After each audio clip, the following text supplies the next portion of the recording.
You're listening to First Contact, Stories of the Call Center, a podcast brought to you by Noble Biz, your all-in-one contact center solution. Every month, our host, Christian Montes, talks to tech leaders and entrepreneurs who found their way into the contact center industry.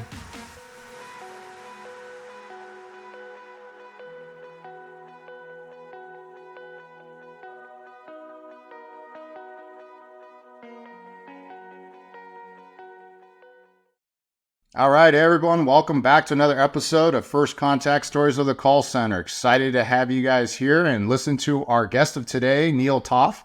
He is the co-founder of Callzilla. Now, if you don't know Callzilla, they are a leading full-service outsourced contact center, and they are headquartered in sunny Miramar, Florida.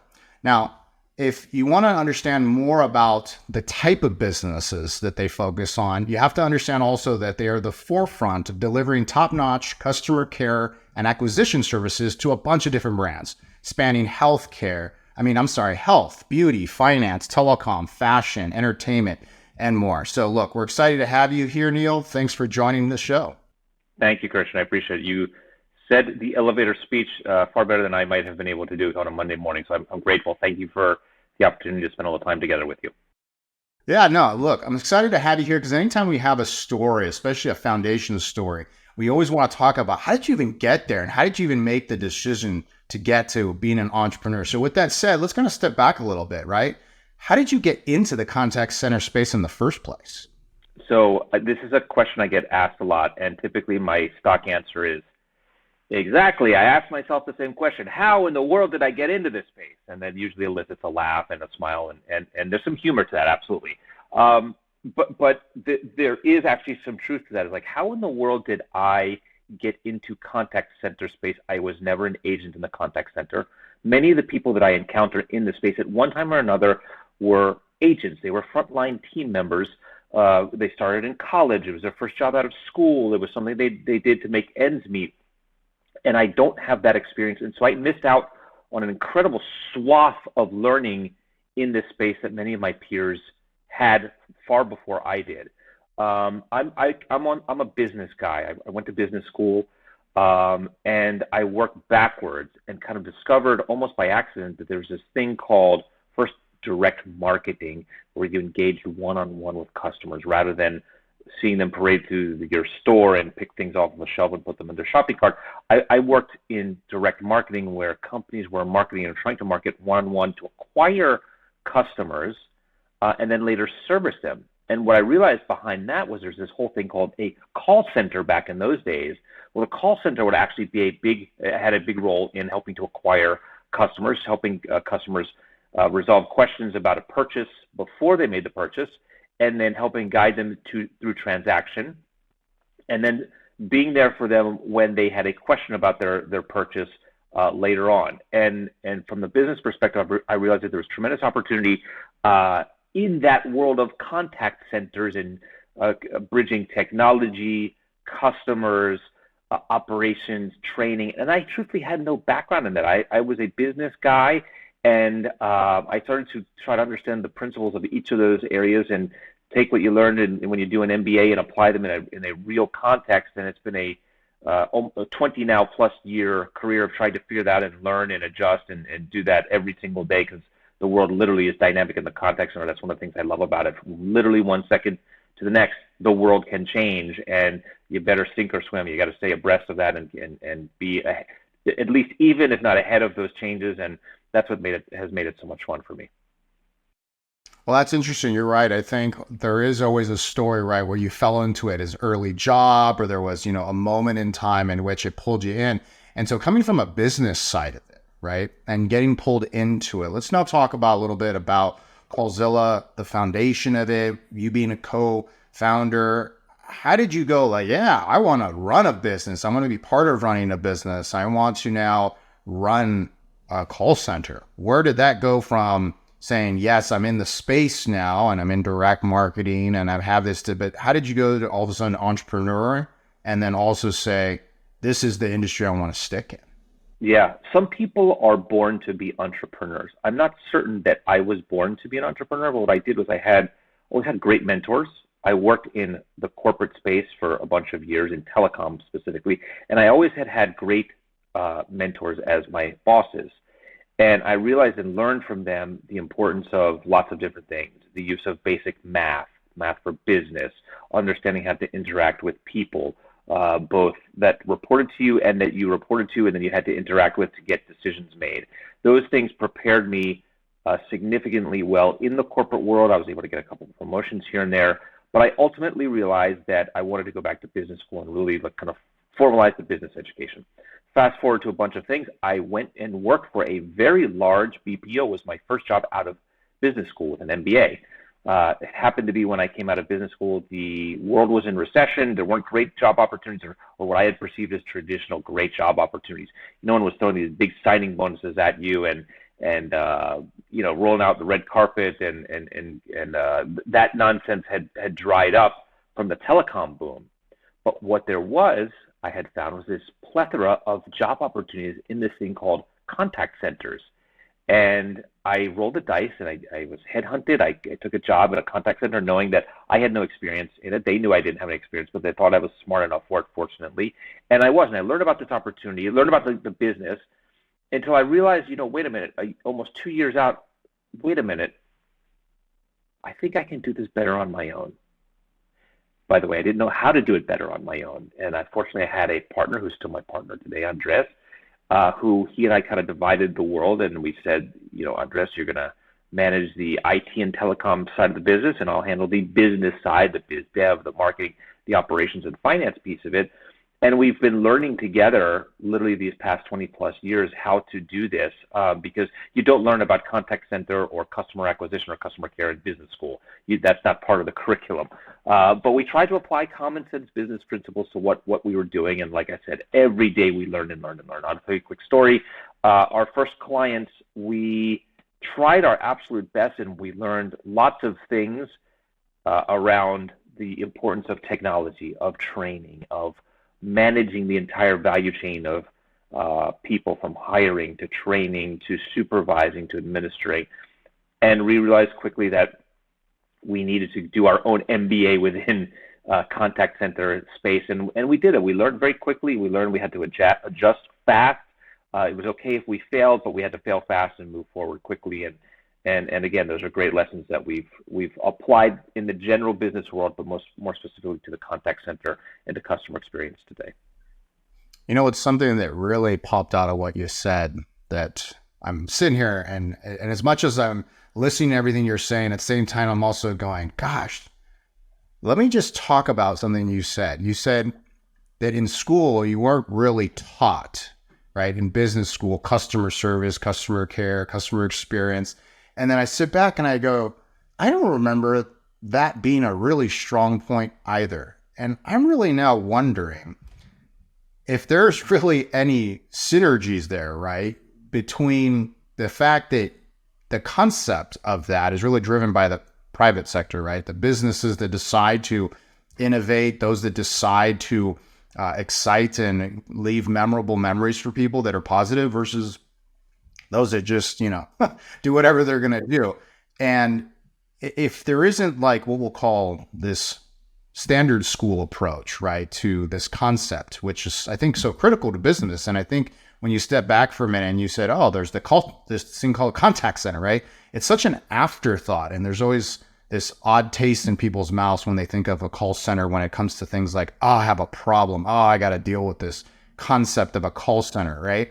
But it's so much bigger than that. And there's all these heroes that work on the front lines of these businesses that really make a lot of companies move. So I know this is a little different than some of the things we were discussing earlier, but one thing I really just wanted to ask though, from your side, how did you go from going, I know I can do this better, and knowing you didn't learn it, to now being able to go, this is the right way to do it, right? And I'm sure you said you did a lot of trial and error, but was there anything in you that said, this is the right way people should be treated, the right way people should be cared for, the right way service should be done?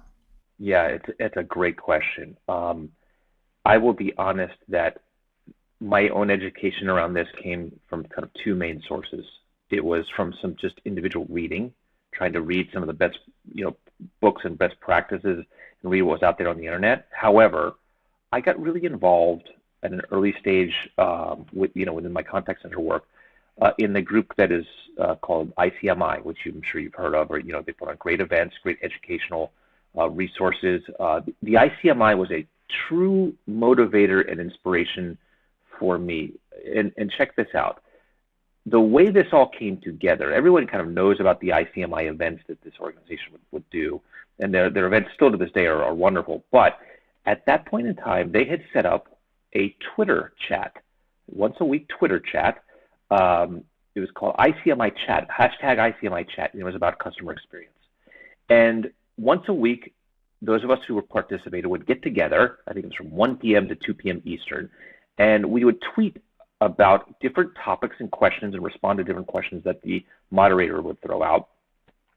And all of a sudden, I had instant relationships with some incredible thought leaders, really bright, smart, creative, fun people that to this day are still my friends and confidants, people that I can turn to if I have questions. Some of these people have written books. Some of these people have turned out to be keynote speakers. But a core group of people came together of all places. Twitter, by the way, you don't learn in MBA the importance of Twitter and social media and exchanging that as a point of learning and knowledge for your own community. But the reason I say it is it was a unique path to get answers to questions that we were all facing. And I think now LinkedIn has exploded, Twitter has exploded, all the social media networks have exploded. But back then, there was this niche that was developing, and fortunately I was able to be a part of it, because you're right. You don't learn about customer experience or contact centers or how to treat people, how to manage people, not to the degree that you need to really to be able to operate a business. You learn the theories and principles in an MBA, but you're lucky if you get beyond the surface. And these forums, the Twitter, the weekly Twitter chat, and the contact center events that ICMI and Frost and Sullivan and so many others have put on since have been real treasures for me in my career. Well, that's a great nugget there, Neal. And I think one of the things about that's kind of interesting is how collaborative it is, right? It's leveraging this medium, right, where it wasn't like in-person meetings or trainings or seminars or big events, right? And so with that, right, you look now back at all these pivotal moments, these challenges that you've encountered through your journey, right, through everything we've talked about. It sounds like that was definitely one thing that helped with that customer service training, getting you that core group of people that you can surround yourself with. Has there anything else that's really shaped your approach to business and specifically leadership, being at the top, the one that owns decisions that can be hard at times, of course? Yeah, wow, it's a great question. I find that this evolves for me constantly. There are people that I turn to whose works I read, I consume, I try to meet and interact with. And then also I derive a lot from my clients, a lot of information from my clients. I think that I'm learning the art of listening, closing the mouth, stop talking, and listening. To the extent that I have to talk is maybe asking questions, but the information you get back from people is so rich if you can pay attention to it. And when you combine what's happening in the streets with the theory, you can find there's a mix, there's a synergy. It meshes at times. I want to show you a great inspiration to me lately in the last 2 years. I happen to have it. I didn't mean to pull this out, but I will. It's Annette Franz's Built to Win book. It sits right here next to my workstation in my office at home.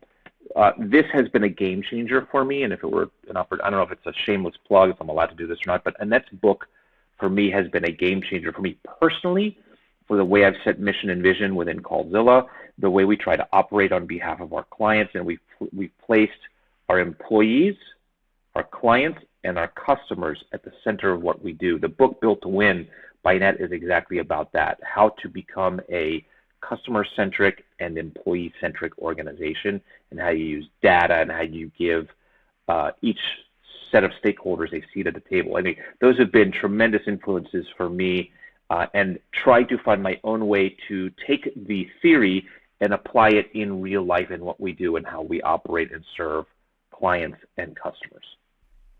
So I think it leads really well into the next topic I wanted to talk about, because there's a lot of competition in your space, right? From the concept of outsourcing work, there's in-country, there's nearshore, there's offshore, there's all kinds of different types of businesses, vertical specific. Outsourcers do a lot of different types of work. How do you differentiate yourself? And I get what that piece you talked about right now, right, is the employee experience, the customer's experience, all of that collectively is important. But tactically, are there things that you've seen, that you've done, learned from over these years to now, where you go, this is what makes us special. This is what allows us to differentiate in the market and still be a leader as you are? It's a great question. I really like this. And this is something that I constantly kind of push myself to understand, is how can we stand out among someone says there's like 70,000 call centers in the world. I don't really know if that's true or not.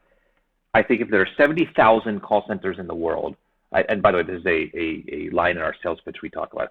If there are 70,000 call centers in the world, we want to consider ourselves to be among the 69,750 that are not good. We want to be in that top 250.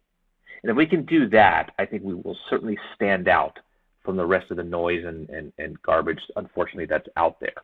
The question is, how do you do that? If you look at the research today, there's a great research organization called HFS. It's called HFS Research. They came out with a study of all things about BPOs, about business process outsources and contact centers, and outsourcing in contact centers. This is not one of the fields of traditional research, business research, by the way.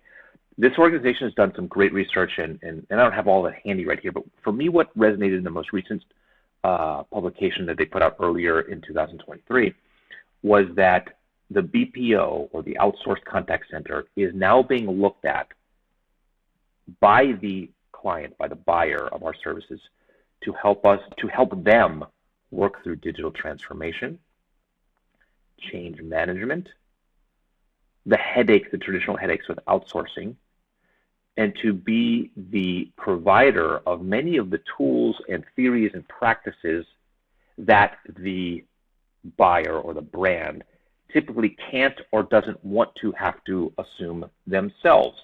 They're busy with their own digital transformation, their own headaches, their own problems.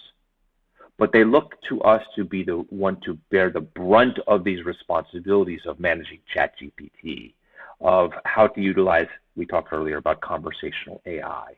How do we help in the customer journey and customer experience leverage the tools to make customer experience better, cheaper, and faster? In the older days, I believe the brand or the buyer would look to assume many of those burdens. But the research is beginning to show that they look more at the BPO, at us, to start to foot and assume much of that responsibility. And I think if we can do so, and we can leverage tools and tactics and experience and processes, then we will stand out and be among those top 250 or so in the world, and separate ourselves. That's where we're headed. I believe we're doing a good job in it, but it's a battle every day because of the way technology changes and customer journeys change and customer demands are constantly changing, and new communication channels and new habits and new products and new service. There's so much going on. We have to try to stay ahead of the curve and move a million miles a minute to do so. But I think we're doing a pretty good job at it. So what's interesting about some of the things you said, right, and we'll definitely get to the AI side of it, but for the longest time, we talked about multi-channel and omni-channel, right? This concept of just being able to communicate in different ways. And then how do you make it better among all these different mediums to meet the customer where they want to be met, how they want to be met, right? Where does Callzilla fall into the dynamic of, is your customer the one that is saying, this is how I want you to communicate with my customer, and this is the most common ways? Is really people adopting in your customer base social media, or is it still SMS and email and phone, or is it primarily phone? What are you seeing trending? And then from that perspective, are you the one that comes to the customer and says, hey, you should involve these other medias, or it's more of the customer saying, can you do this? And you say, yeah, if we can do it, then we'll definitely do it, and we'll do it well. It's such a great question. There's no true single answer to it. I wish we could be prescriptive in every relationship we have with our clients. However, there are clients that come and say they know what they want and they just want us to execute. And it's sort of the old adage of they say jump and we have to ask how high, and we're good with that. We work well within that environment.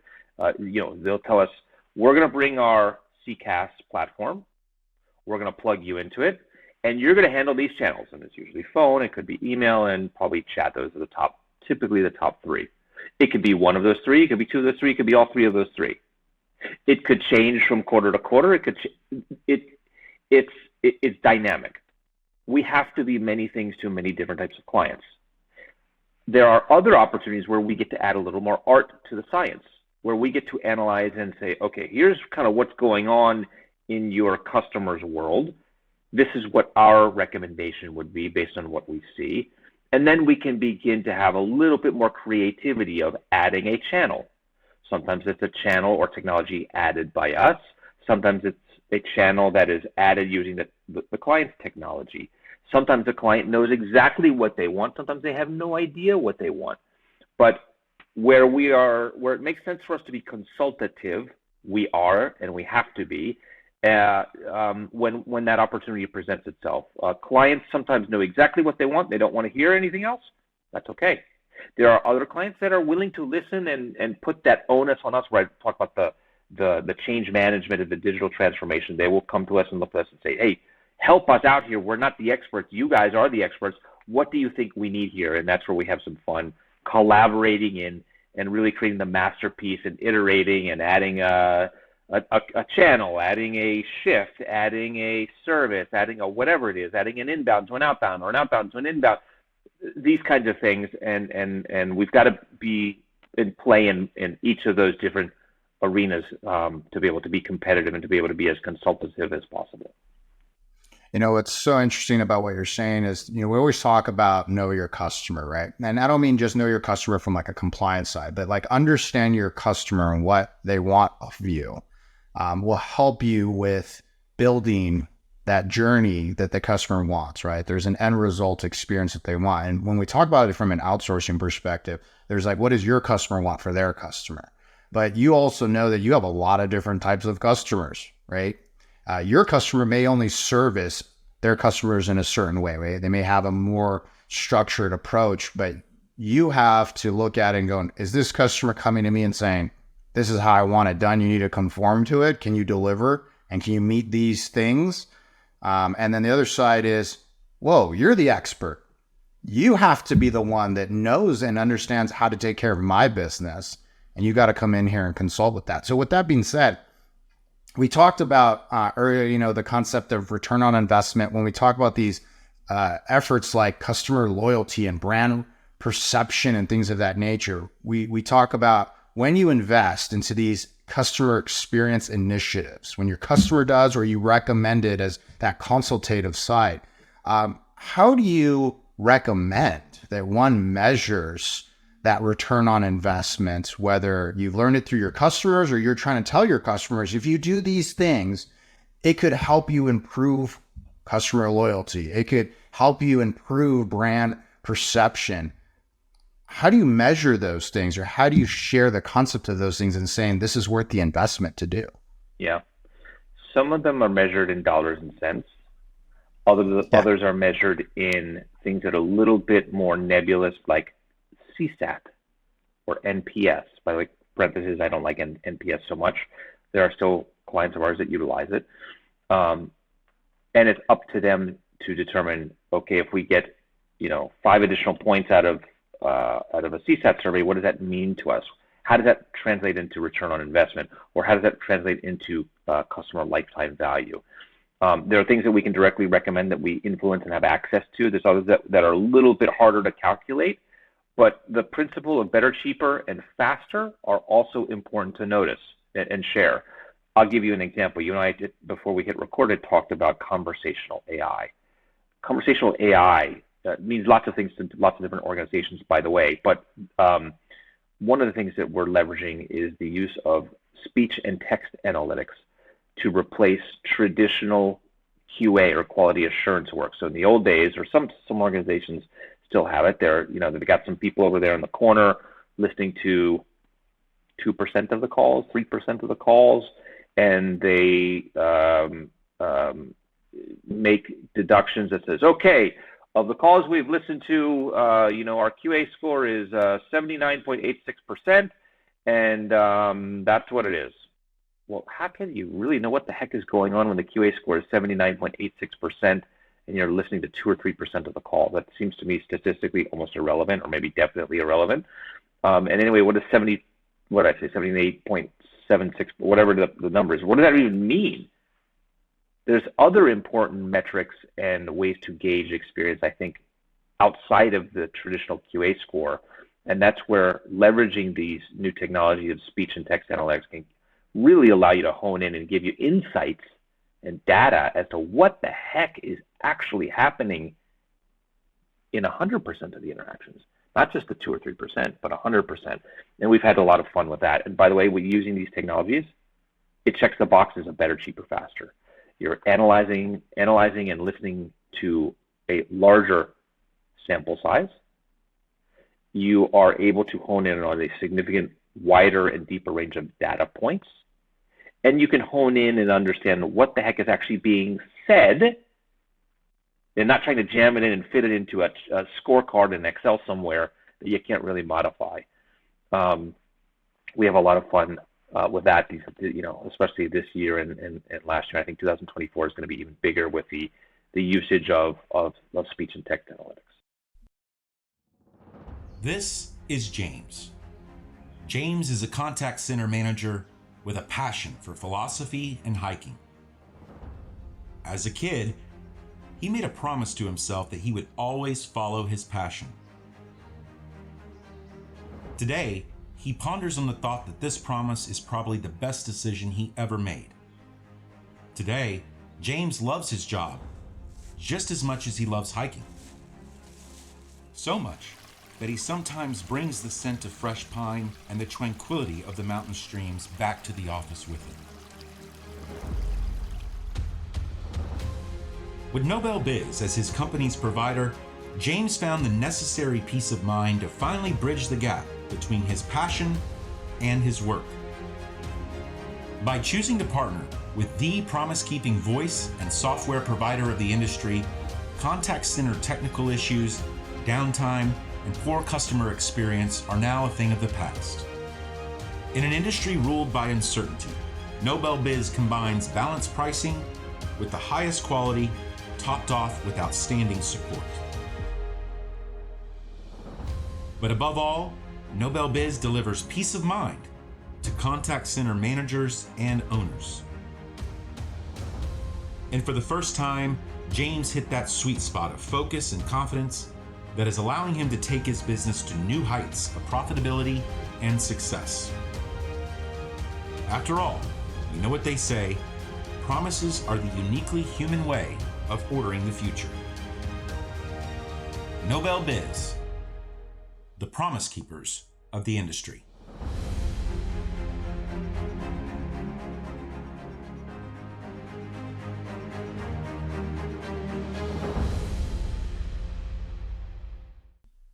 Well, I think now that we've opened the box, right, of conversational AI, there's definitely some stuff we want to talk about. And I think what you started with of how people are leveraging it in their QA side. So they go from 2% to now 100%. So let's kind of focus on that for a minute. Now that traditionally you take 2% and then you obviously got to go figure out who you have to coach and who you have to figure out, hey, here's the bad stuff you did. And obviously everyone has their own approach of how they leverage that information and how they build up their team, or sometimes it may not come across that way. Now that you have 100% of the data, how do you take so much data and then still be able to make it actionable? And what insights have you been able to sit there back and say, okay, now that I have a much better holistic picture of what's happening, how have you seen that help you improve performance or reduce costs outside of the fact of, yes, we get the side of you have a lot more information and you're doing it maybe with less people or different people, but how's that impacting the performance of the agents and the people that you're onboarding, whether it's new training, new staff, or it's people that have already been there? I think it's a chunk of it is what you just referred to, is how can you identify where an agent needs more training, or where an agent is the wrong person to be doing the job, or maybe the right person to be doing the job. So you can see where situations can get tense, where customer sentiment goes negative, and how the agent handles it. How does the agent treat the customer? How does the agent respond and hopefully resolve? Did the agent resolve? Is the agent's training or lack of training reflective in what is going on and taking place during the interaction? With the technology, you can leverage and analyze all that. By the way, one thing that I've been thinking about and what we're developing around lately is that traditionally, I believe, the QA exercise has been a gotcha exercise. It's been we're going to catch the agent screwing up. We're going to catch the agent and punish them. We're going to find where the agent is a dumbass, excuse the expression, and try to catch them and prove to them and make it a humiliating exercise for the agent and show them where they screwed up, because we got it on tape and here we're going to catch them. I think that with the new technology, we need to be able to use the technology to actually leverage and analyze voice of agent as well as customer experience or voice of customer. So the exercise typically has been to see what's happening for the customer, but let's flip it and actually see what's happening for the agent. What is the agent experience? Utilizing the technology, you can start to hear what is the agent sentiment. Where is the agent demonstrating stress, fatigue, ignorance, frustration? If you can pinpoint and create data around those, all of a sudden you can improve the agent experience. You know where the difficult parts of a conversation or interaction are, not just in the agent's training, but also the tools that the agent is using. So if you can find and show data that at a specific point in a call, an agent is taking longer to respond, putting the customer on hold, not being able to resolve, the duration is longer, you can start to make determinations like, wait a minute, maybe there's a silo. Maybe the information isn't readily available. Maybe the tool or tools themselves or itself are bad or incomplete, or the training on those are incomplete. And you could start to glean insights for what the agent is going through. And all of a sudden you realize, wait a minute, this wasn't only the fact of just a bad agent. It's not just a bad agent. There's actually process and technology behind the scenes that we can also optimize and improve and fix things. And all that trickles down directly or indirectly to customer experience.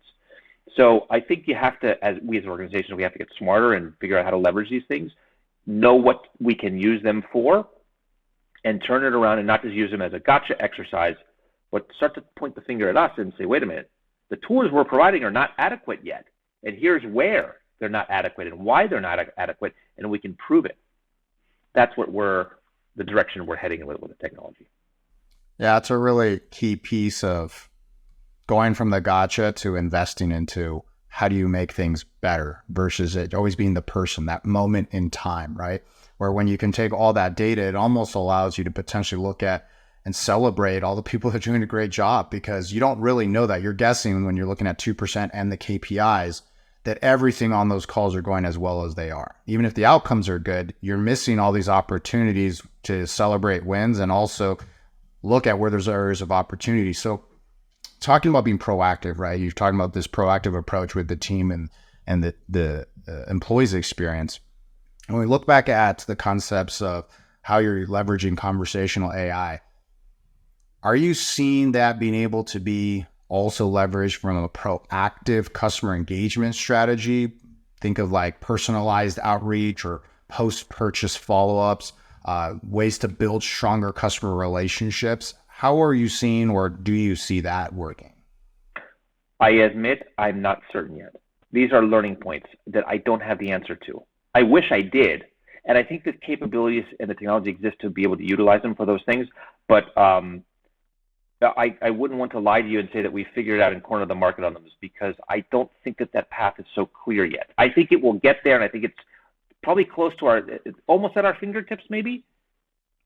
and it's certainly on us to learn how to utilize those things and adapt the technology for that. But I can't tell you that we are doing it yet today, or that I have a clear sense of exactly what to do and how to be prescriptive about it. I don't. I wish I did. If I did, by the way, I might have won the Nobel Prize for customer experience already. But no, I'm not there yet. But I think that we're going to be able to get there within the next year and start to make some initial steps towards it. So do you think that'll be another frontier, another level in which it changes that concept of knowing the customer, building a more personalized experience? So absolutely. So by the way, yes, there are ways to customize experiences, right? If you're Amazon, you clearly know the things that I've bought, and you can suggest promotions and things that other customers have bought that are related, and things that I may like. That technology obviously exists. But from the contact center, the outsourced contact center, what do you do with that? I'm not clear yet how to fully roll that out and what we do with it. We know that, okay, this person contacted the contact center on such and such date. We can learn and start to have access to some of the data around those previous interactions. Were they satisfied? How did they rate us? Did we in fact resolve their problem according to the survey or according to the analytics that we used?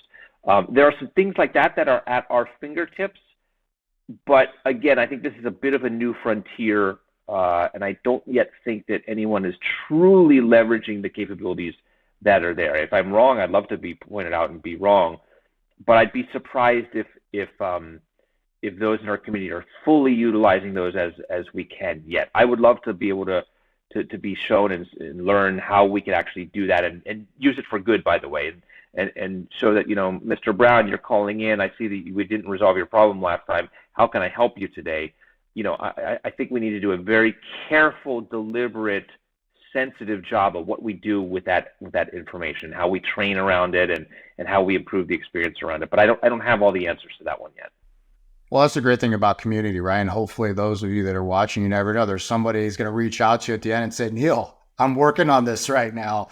I'd love to be able to collaborate. You never know, right? And so one of the other topics we talked about around conversational AI was also really the diversity of language, right? And the multilingual interactions. How do you effectively do that, still maintaining that cultural sensitivity that exists when we're talking about things like conversational AI? Have you run into anything in that arena yet? Yeah, so this one comes up more frequently than one might imagine. So multilingual, at least in the U.S., typically multilingual would typically refer to someone speaking Spanish. How do you solve Spanish? That's the language that's most spoken outside of English in the U.S. That's a dime a dozen. Most of our contact centers today have a site somewhere in the Spanish-speaking world, or we have Spanish speakers in the contact center based in the U.S. That's not as difficult to solve these days as it had been. Now you get to the trickier languages that are less common to find, and by the way, also a bit tricky to source. And by the way, they're also expensive to source. And by the way, they probably don't make sense to necessarily staff for, right? Does it make sense to staff for Tagalog when you have a call a day or a call a week? Probably not.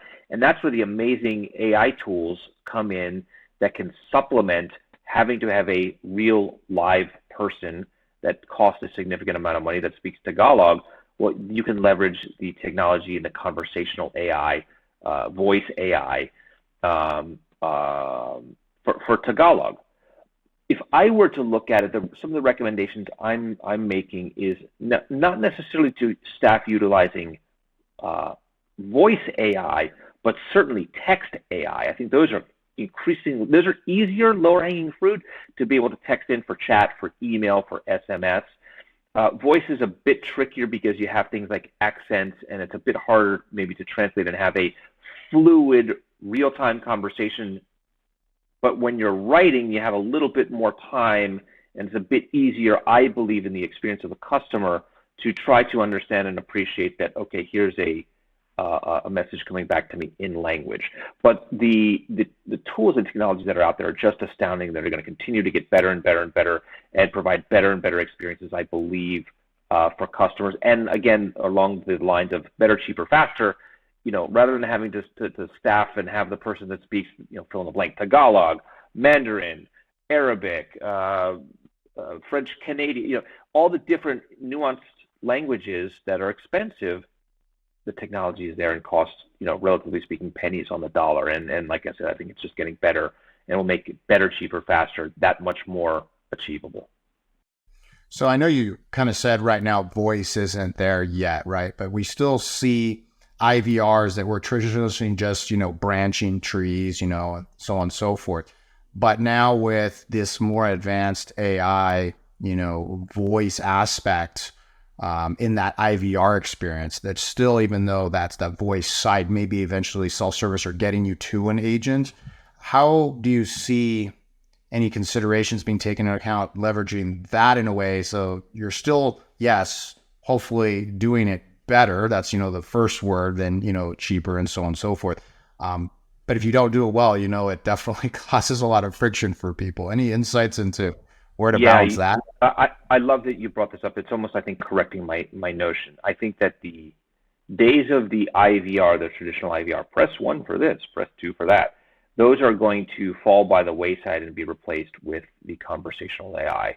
The IVR will recognize your name, most likely, if you've contacted before, and it will be able to engage you. The question, I believe, is, will customers be willing to engage? And I believe that the answer, my intuition, this is not based on research, is that more and more customers will engage, even if it's with a robotic sounding or robotic-esque sounding, a conversational AI platform, because people don't want to wait for a live agent anymore. I think people are willing to give the voice bot a chance, I believe, if they don't have to wait an hour on hold to get to a live person. And what I'm seeing is that the ability of the conversational AI replacing the IVR are that much more powerful, that much clearer, that much more able to resolve and have a substantive back and forth conversation. Far better experience than waiting on hold for an hour, far better experience than press 1 for this, press 2 for that, and being in a endless queue, waiting to the traditional IVR. So out of curiosity, if you had, let's say, that use case, right? You had your customers and you had 2 options, right? Option 1 is wait for the hour versus work within that conversational AI or, AI bot. You feel people would actually prefer having the bot versus waiting for the phone? Generically speaking, of course, that's dependent on the reason for the call and vertical and all that stuff. I love this question. What I don't think enough companies do is they don't explain the options. The option is, we can have an agent available in the next hour, or you can stay on the line and engage with our auto attendant or whatever. Some people name the voice bot.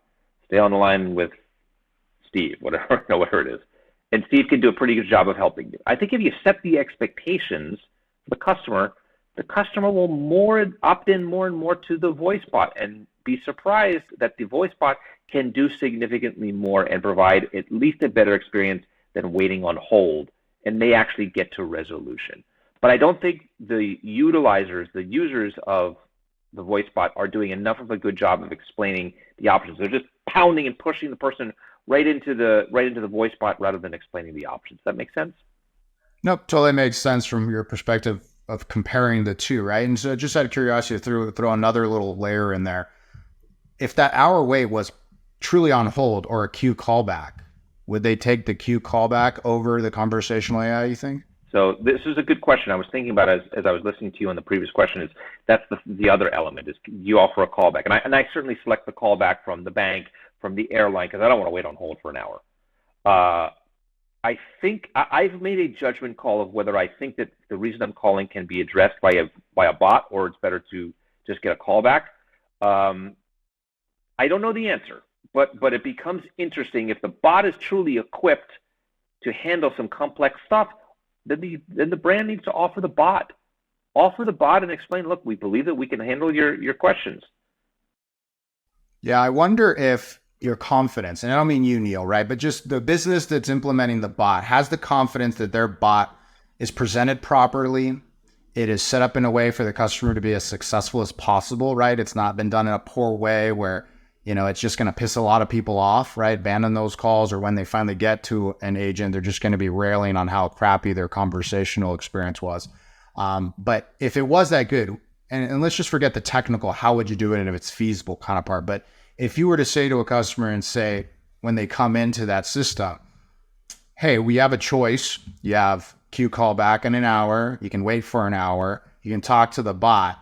But if you choose to take the bot, we'll hold your spot in line for that hour. And if it resolves your problem, great, you leave the queue. If it doesn't resolve it, you keep your spot, and any time you would have wasted isn't wasted out of line.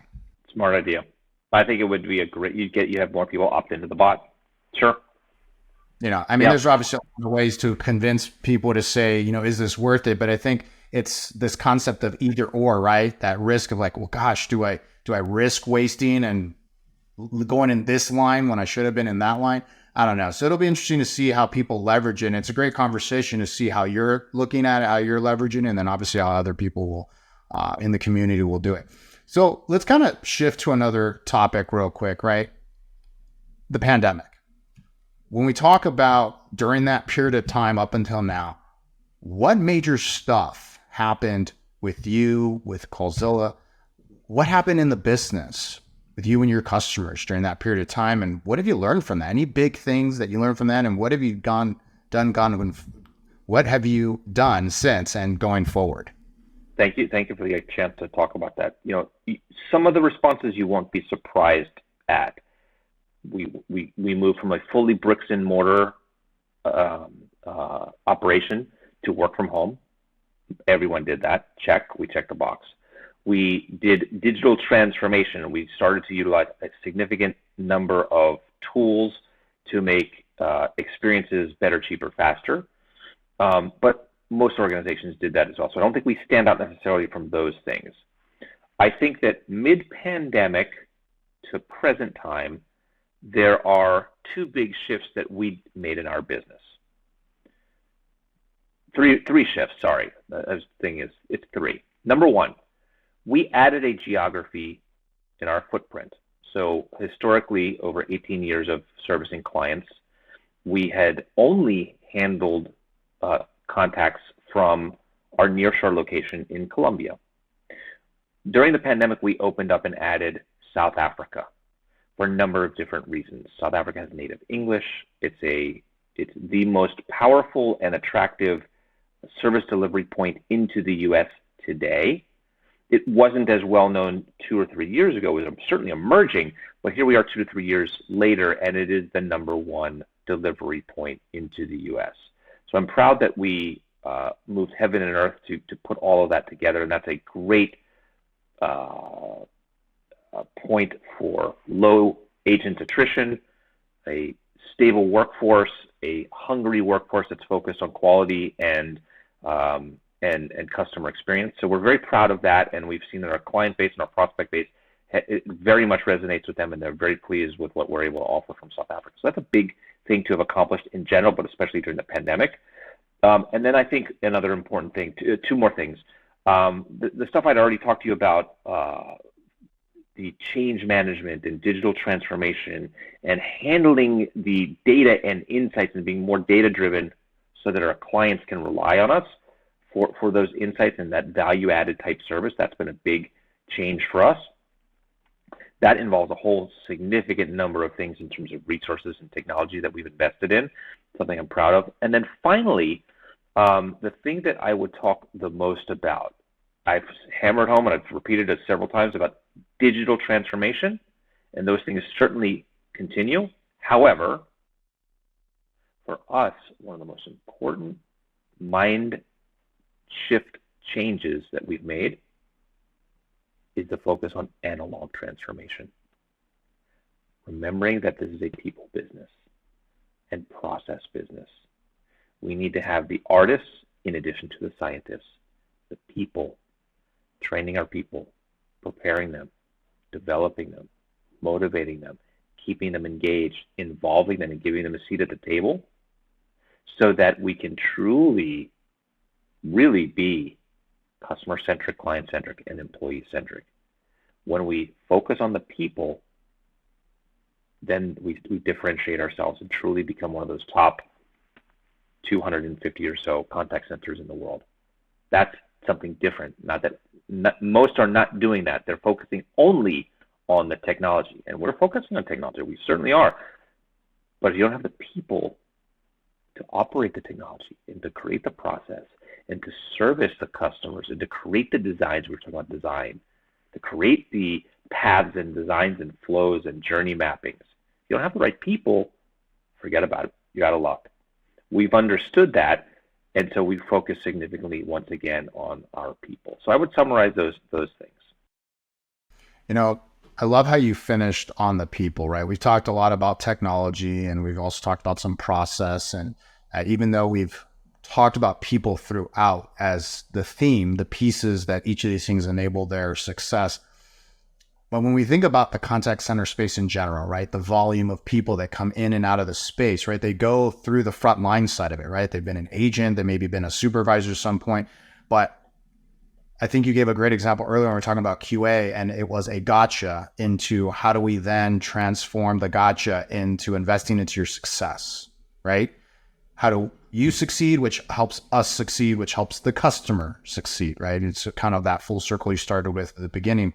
And so when you look at that piece of investing into making a career out of your call center experience versus it just being a blip on the radar, a story to tell in a moment, I do see that as a trend of reflecting back that it's just not an acceptance that this is a high turnover industry. It's not just an acceptance that you're just going to have a lot of attrition. That's just the way it works, is that there is a path for certain portions of your staff to really look at it and say, what does my future look like here? And that future may be fine. It's an extra 6 months.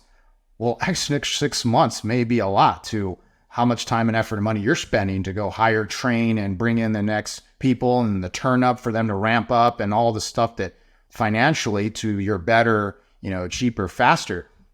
There has to be some stuff you learn from there as well. Absolutely. It costs so much effort, time, money to get somebody to walk through the door, to apply, go through the process, hire them, train them, lead them, motivate them, wash, rinse, repeat.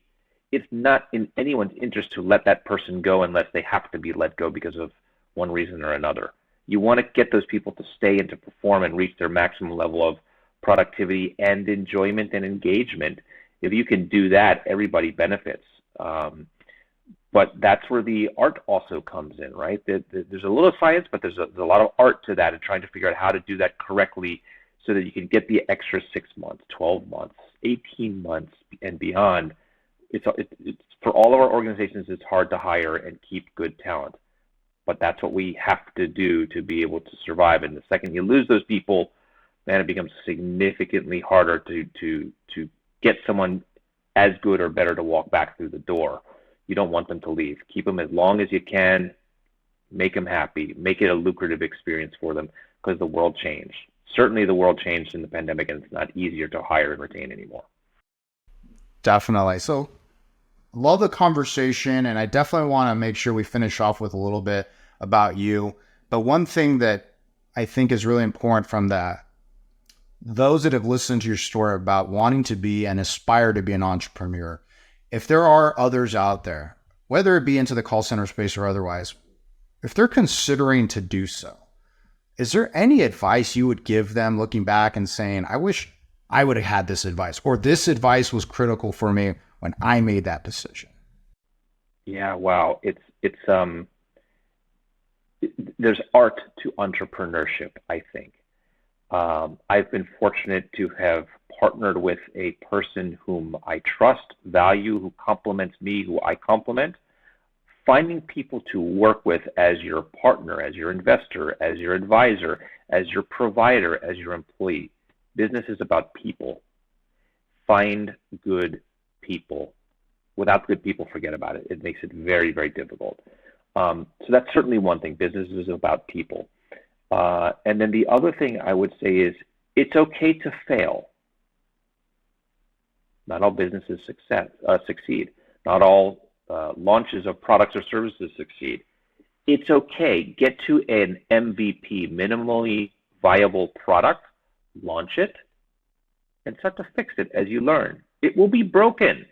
The company you set up will be broken, but use the time to learn, adjust, get stronger, get better, get smarter, make changes so that you can be successful. Success doesn't come overnight.